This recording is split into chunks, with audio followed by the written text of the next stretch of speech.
Hi, my name is Doug. I'm going to do a little video on how to cut curved auto glass. This is for a 1951 Pontiac. It is laminated. I'm going to be removing just a little bit of this piece here. This is always kind of jinxing it a little bit when you're filming, but this is for people who want to try it. I've been doing it 35 years, so we were doing it quite a bit back in the day. What you want to do is cut the outside of the piece first. I usually like to take a little sliver here and a little sliver here, just so that it relieves the pressure a little bit, so that when you are in here pulling on your main cut, it doesn't want to run the wrong direction. So I'm just going to start with a little bit of this over the top. You don't want to lift your cutter up off the glass because it does not appreciate you doing that. It will try to get away from you. You want to just kind of pull on it. Now, we're used to using these flat pliers on flat glass, which you just cut that and open it, and you want to stay behind your run when you're with your pressure. If you get ahead of your run, it'll run into sometimes the piece that you're trying to save, and you want to pull behind it. And on curved glass especially, it's a little confused inside there because there's so much of the compound curve that's trying to work against you. So that's why you want to cut your outside piece first. Run it all the way to the end. Because if it gets any other ideas or any other pressures on it, it will run into the piece you're trying to save. We got that one. So we're going to flip it over. We're going to put a little oil on our cutter. That is really important. We're going to start right on our cut, and we're going to run right down the line through it like this, staying directly on top of your other cut, because it will make it dramatically easier when you're doing it. Again, you want to open up the cut. You want to stand it up so you can see it. That's why I've got these paper towels under me so I can see my cuts. Run it all the way as far as you can with your fingers. Finish it with your pliers. Wiggle it back and forth. You hear it snap. You want to make sure it's all the way through on both, because it will, on a compound curve like that, it will fool you. You'll think it's through, but it won't be. So now that we've done that, we've got it through on both.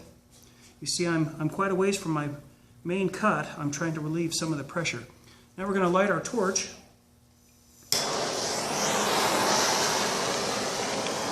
Primarily,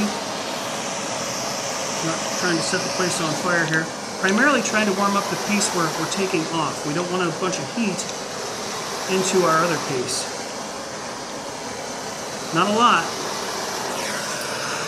You put too much heat on there, and then your next cut's going to be really ornery.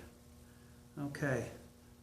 Now, in physics, you're not going to open it up to the inside. You're only going to be able to open it up to the, like this. This is the only way your cut will open.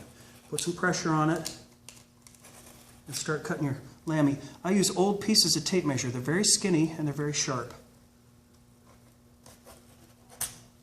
So you just got to be patient and work. We're cutting that inside piece of laminated plastic that is between the two pieces of glass. Just enough pressure to open it. And as you open the cut, it'll come open further and further and further like that. There you go. If you look, you've got two pieces of glass and a piece of plastic in between. So that's our first one. We're going to do one more, about there, and then we're going to come back and do our primary. Same thing. We are going to cut our outside piece first. And a lot of people will try for that cut right there now, but what I found is you're not going to have the correct amount of leverage when you're trying to get that piece to walk down its line. In other words, if you're pulling from a larger piece, it doesn't have the physics curve of in and out from the stress you're pulling on it. I want it to be really easy for this piece of glass to hear what I want it to do, so that if I'm pulling back at it, the cut will come this way instead of into the piece we're trying to save. So here goes our second one. Again, you don't want to lift your cutter.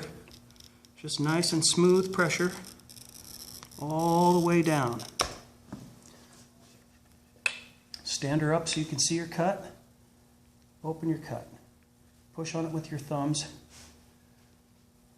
staying behind your cut, behind the run. Some people will tap on them. I've found that it does work. The problem I have with it, though, is it flanges. And as you're trying to cut the laminated center part of the plastic out of it, then you've got all these flanges to deal with, and sometimes they will try to run and get away from you. Now we've got it cut most of the way. I'm going to finish it with my pliers until it goes click. There it is.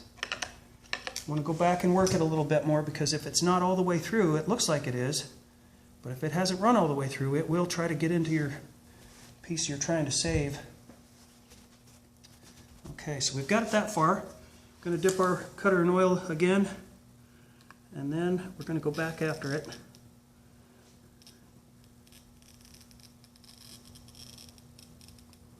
I always have a hard time seeing that second cut, so I try to get my light into it. There we go.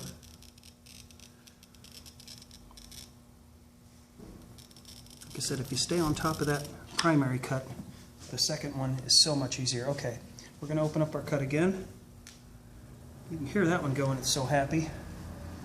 We're going to pull, get it where we can see it, pull some leverage on it, stay behind your run with your pressure. And on the inside of that curve, you really got to watch it, because this is when it will try to misbehave. There we go. We're all the way to the end. We're going to shake it twice. And I've got a truck that just pulled in and I need to unload. And it is not a good idea to cut laminated curved glass with distractions. So I will be right back.